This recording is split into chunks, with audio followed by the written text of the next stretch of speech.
Let's see if YouTube caught my signal. Cool. Connection is up. This thing says we're live, but refreshing currently. It's working on my phone, so. Oh, the thunder just went off outside. And let's see if I can... Okay, cool. A link should be up soon. I will grab that off another page. I don't believe anybody has joined the stream yet, because, I mean, it's a weekday, and the children are at school. Oh, there's two we got watching. one. Alright. I don't believe anybody has joined the stream yet, because, I mean, it's a weekday, and the children are at school. Oh, there's two we got watching. one. Okay. Alright, just pause that so that might... I don't believe anybody has joined.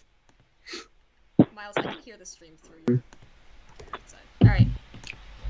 I don't believe anybody has joined the stream yet, because, I mean, it's a weekday, and the children are at school. Oh, there's two watching. I'm not running the stream. Oh, yeah, I just see Melissa's. Okay. Well, yeah, people are saying it's laggy. Yeah, I know it's laggy, I'm sorry. Hi guys, welcome to, this is just a little test stream for something we're going to do later this week for Earth Day. Joining us today is Melissa Amarello, and if you would like to, Melissa, please introduce yourself. Hi, this is Melissa. I hope you can hear me. I'm on technical difficulties, hopefully to be fixed soon. But I am the executive director of Advocates for Snake Preservation, which is an organization that seeks to change how people feel and treat snakes. Feel about snakes, not how they feel them, how they feel about them. All right,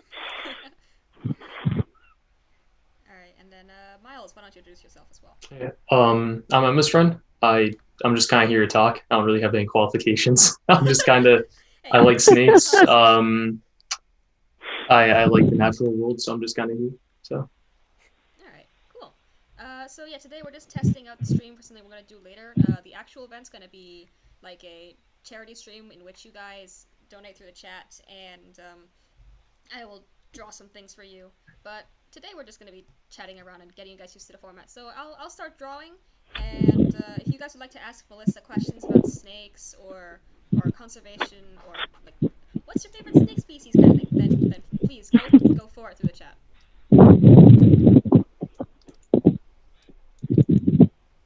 having a bit of a... Somebody's very insistent on talking about TV shows. Talking about TV shows? Yeah, there's somebody in the chat who's just like, do you watch TV shows? Yeah. That's my moderator. Okay. Rolling out with profanity. That's good old. Wow, that didn't take long. It's okay. So, alright, since we're having a little bit of a question drought just to start off, I'm going to pitch the first question. So, Melissa, how did you become interested in studying snakes? Yeah, so when I was little back in the Dark Ages, I was really into dinosaurs. I read like every book at the library on dinosaurs, was just obsessed with them. And around age 6 or something, when I finally like convinced myself that I was not going to find a dinosaur egg still viable that I could hatch so I could have my own pet dinosaur. Because it was, like fossils are interesting to learn about, but like I'd like real animals and animals that I could touch and interact with and see alive and moving around.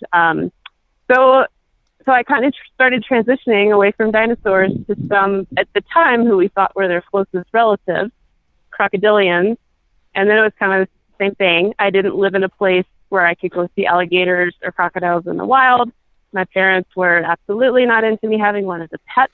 And then my dad found a garter snake in our backyard in the garden. And I got to hold her and just immediately fell in love.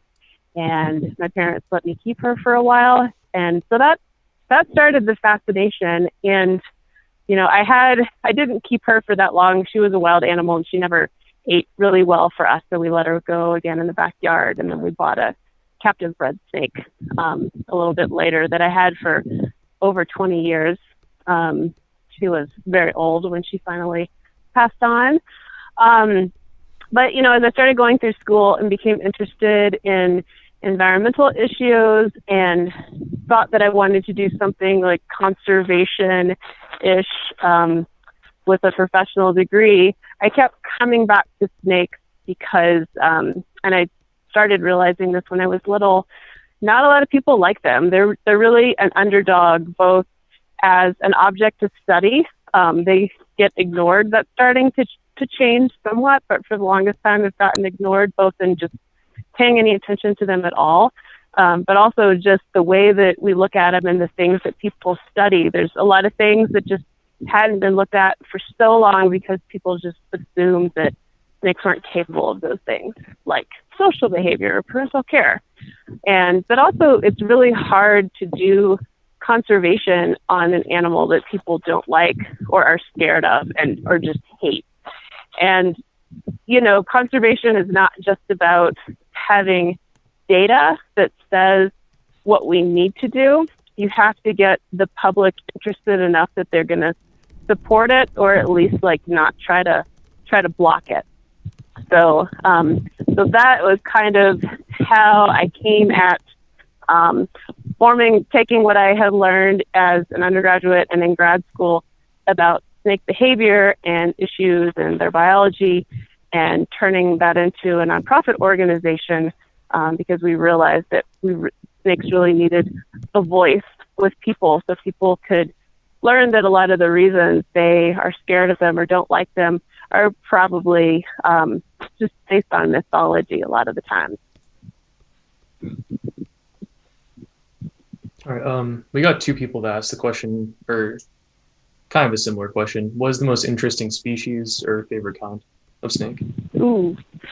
Yeah, so it's really hard to pick a favorite species, but as far as interesting, Arizona black rattlesnakes, which are a species that I hadn't heard of until I had lived in Arizona, actually for several years, and I certainly never heard of before I moved out to the side of the country. And there are a lot of really interesting things about them. So they're rattlesnakes, which means they have a rattle on the end of their tail. This seemingly obvious thing, everybody's familiar with it. It's somewhat because every Western movie, TV show always has a rattlesnake rattling their tail. But we have all these assumptions about rattles that are just wrong. Like the old story, the one thing that I learned was that, rattles evolved to keep stampeding buffalo from running over snakes. But that is not possible because rattlesnakes actually evolved in the mountains of Mexico, where there are no buffalo, have never been. And there aren't any other big, heavy hooved animals. Getting stomped on and trampled is not something they really need to worry about there. So that it may be useful for that, but that's not the reason why it evolved.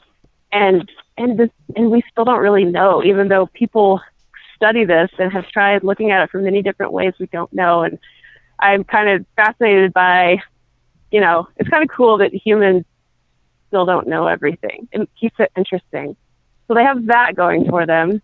Also, as a rattlesnake, they're venomous, which is really scary to a lot of people, but it's also just this very interesting trait where nature took something basically like the saliva we have in our mouth and the digestive enzymes in our stomach and turned that into something that can also stun and kill other animals, in addition to being this mega digestive stuff. And it's really interesting how that came about. It's interesting how it varies, not just between different species, but also within a single species. In different places, their venom is tuned a little different, probably having to do with different things that they're hunting in different places. Sometimes young animals will have different venom than that same animal will as an adult. And that's just rattlesnake stuff in general. So, another thing, actually, rattlesnake in general, they take care of their kids. They give birth to live babies. They don't lay eggs like we kind of think of, being the norm for snakes and other reptiles. So they actually give birth to live young, as do garter snakes and boas and some other species too. And with rattlesnakes, though, we actually have documentation of them caring for those babies for the first couple weeks of their lives, depending. Some of them will retain longer bonds, it seems like. through the course of years, especially when they share an overwintering site or a den. And Arizona black rattlesnakes are the species that we've also documented social behavior in, aside from things like courtship and fighting and kind of the reasons most animals will tolerate each other and interact with each other. But they actually are kind of choosy with who they like to hang out with, but they like to hang out with groups instead of being by themselves. And the last thing about them that's really interesting is that they can change color both from as they get older. So baby Arizona black rattlesnakes are like light gray with dark brown blotches. And the adults, eventually, most of them, if they get old enough, and it takes like close to 10 years, will be almost solid black. So they get darker as they get older. Also, adults can lighten their color, kind of like a chameleon, not quite as fast, and the mechanism is probably different than chameleons, but over the course of several minutes, they can go from that dark black color to almost looking like a baby again, like being light gray. And we don't know why they do that. So again, with that mystery thing. So there's a lot of things about them that have been really, really interesting to learn and to see. Also, they're beautiful. They are very beautiful snakes. We got another question. It's why are snakes very important for the environment or the ecological impacts? But if you want to specify, you can maybe go into rattlesnakes because that's obviously very broad. Yeah, I do think about rattlesnakes, and I have studied them more than others, and because they have the worst rap, and often this question is asked of me in a slightly different way with someone wanting to know, whatever role rattlesnakes play, can't we just have a non-dangerous snake, do it instead? Aren't there other snakes that, fulfill the same role in the environment?